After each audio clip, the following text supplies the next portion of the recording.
Hi, my name's Rowan. I'm with the County of Wetaskiwin, and I'm here to go over a quick review on how to use a hydrant to fill a pumper truck or something similar.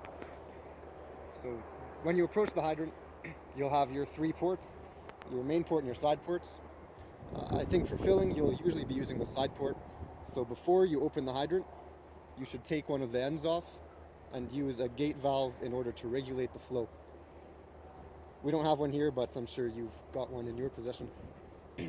Once you have a gate valve on the hydrant, make sure it's only slightly open and use your hydrant wrench to open the hydrant slowly and completely.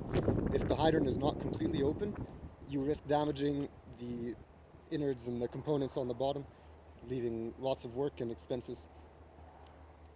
Once you have the hydrant completely open, you can attach a hose or anything you need to the gate valve and fully open the gate valve or as much as you need to fill up your pumper trucks.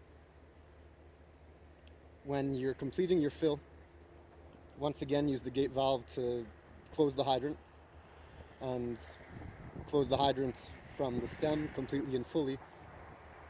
Once that is completed, reopen the gate valve, make sure that the hydrant is fully off, and then if it's not, you can reopen the hydrant and leave a small flow going until one of the utilities members can come and troubleshoot the issue the next day.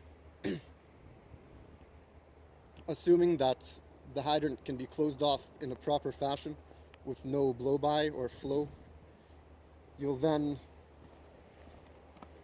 take your small electric pump or whatever you're using to pump the hydrant out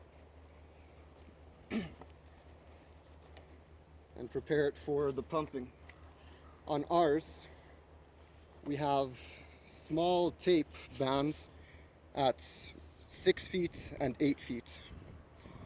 These ones have moved, but that's where they should be. To properly insert the hose and ensure that it gets all the way to the bottom, you'll have to hold it in both hands. Use one hand inside the hydrant barrel to guide it down. You'll notice at points it may get stuck, so you'll have to take it and twist it in order to force it past any blockages. You continue feeding it until you felt you've reached the bottom. Give it another couple twists to verify that you cannot push it further. And then once you reach your tape markings, start the pump and allow it to run until dry. And you'll hear a sucking sound at the bottom, verifying it's pumped as far as you can go. Once the pumping is complete, remove the hose, and hopefully you'll have a rope with some sort of small counterweight on the end, which you can guide into the hydrant and verify that the pumping was successful.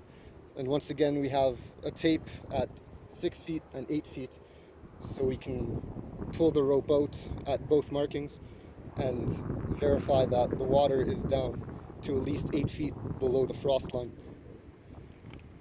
If all those steps are completed successfully, you can close the hydrant back up, send in a work order to the county utilities office, and then one of us can come out and verify the hydrant is operational and ready for the next time it must be used.